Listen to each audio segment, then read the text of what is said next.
اعوذ باللہ من الشیطان الرجیم، بسم اللہ الرحمن الرحیم۔ آج ہم سورہ بقرہ کی آیت 87 سے 90 تک پڑھیں گے۔ آیت 87 میں فرمایا گیا کہ اللہ نے موسیٰ علیہ السلام کو کتاب دی اور بے در پہ کئی رسول بھیجے، اور عیسیٰ ابن مریم علیہ السلام کو کھلی کھلی نشانیاں یعنی معجزات دیے اور روح القدس سے ان کی تائید کروائی۔ تو جب کبھی ایسے رسول ایسی تعلیمات لے کر ان کے پاس آئے تو جن پر ان کا دل چاہا ان کو مانا، اور جس پہ دل نہ چاہا تو نہ مانا اور اکڑ گئے۔ روح القدس کے لفظی معنی مقدس روح کے ہیں، اور قرآن کریم میں یہ لقب حضرت جبریل علیہ السلام کے لیے استعمال ہوا ہے۔ سورہ نحل میں اس کی مزید تفصیل آئے گی۔ اس سورہ بقرہ میں چونکہ خطاب پچھلی قوموں میں سے بنی اسرائیل سے ہے تو ان کا حال بیان کیا جا رہا ہے کہ جب رسول ان کے پاس اللہ کی تعلیمات لے کر آئے تو جن جن کی باتیں ان کو بھلی لگیں ان کی باتوں کو وہ مانا کرتے تھے، اور جو باتیں ان کو بھلی نہ لگتی تھیں، ان کو پسند نہ آتی تھیں تو ان کو جھٹلاتے تھے، اور بعض انبیاء کو تو انہوں نے قتل ہی کر ڈالا تھا۔ آیت 88 میں ہے کہ یہ یہودی کہتے تھے کہ ہمارے دل غلاف والے یعنی محفوظ ہیں، اس طرح کی باتوں سے ہم پر کوئی اثر نہیں ہوتا۔ اصل بات تو کچھ اور تھی کہ اللہ نے ان کے کفر کی وجہ سے ان کے اوپر نالت فرما دی تھی، اور ان میں سے بہت تھوڑے سے ہی لوگ ایمان لانے والے ہیں۔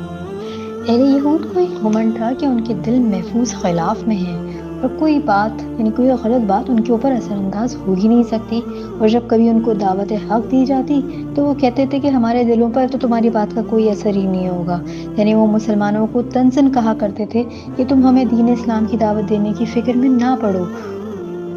تو یہ بات تو کوئی ہر دھرم ہی کہہ سکتا ہے جس کے دل و دماغ پر جاہلانہ تعصب ہو۔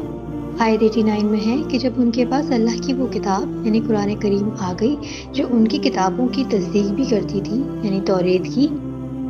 اور اس کتاب کے آنے سے پہلے وہ اسی نبی کے وسیلے سے کافروں پہ فتح مانگا کرتے تھے، فتح کی دعائیں مانگا کرتے تھے، تو وہ جب تشریف لے آیا یعنی وہ نبی آ گیا اور اس کو انہوں نے جان لیا، پہچان لیا، تو جاننے کے بعد بھی اس کے منکر ہو بیٹھے، تو لعنت ہے ایسے کافروں پہ اللہ کی طرف سے۔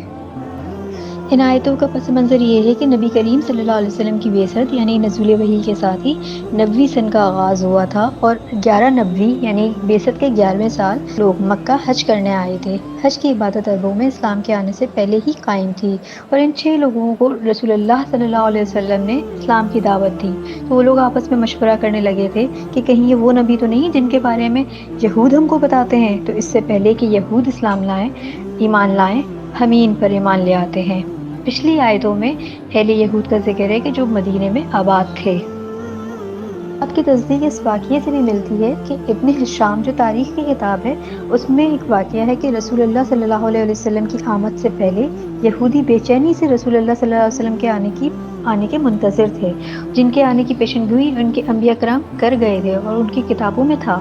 اور یہودی دعائیں مانگا کرتے تھے کہ جلد از جلد نبی آئیں اور کفار کا غلبہ ختم ہو اور ان کو عروج ملے۔ اس بات کی گواہی رسول اللہ صلی اللہ علیہ وسلم کی زوجہ محترمہ حضرت صفیہ رضی اللہ عنہا، جو کہ ایک بہت بڑے یہودی عالم کی بیٹی بھی تھی اور دوسرے عالم کی بھتیجی بھی تھی، یعنی ان کے باپ اور چچا یہودیوں کے بڑے علماء میں سے تھے۔ وہ فرماتی ہیں کہ جب نبی کریم صلی اللہ علیہ وسلم مدینہ تشریف لائے تھے تو میرے والد اور چچا دونوں آپ صلی اللہ علیہ وسلم سے ملنے گئے، اور ان کی واپسی کی گفتگو میں نے خود سنی۔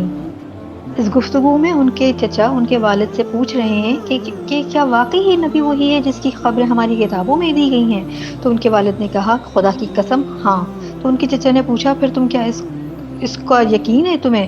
تو ان کے والد نے کہا ہاں۔ تو پھر ان کے چچا نے پوچھا تو کیا ارادہ ہے؟ تو ان کے والد نے کہا جب تک جان میں جان ہے میں اس کی مخالفت کروں گا اور اس کی بات چلنے نہیں دوں گا۔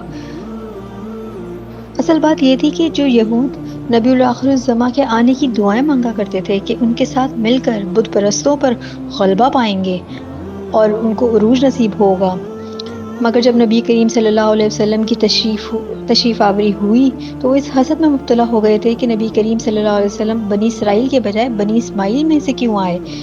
اور وہ سچ اور حق کو جان لینے کے بعد پہچان لینے کے بعد بھی نبی کریم صلی اللہ علیہ وسلم کو ماننے سے انکاری تھے، اور وہ اپنے کفر اور حسد و بغض کی وجہ سے اللہ تعالیٰ کے غضب کے حقدار ٹھہرے تھے، اللہ تعالیٰ نے ان کے اوپر لعنت فرما دی تھی۔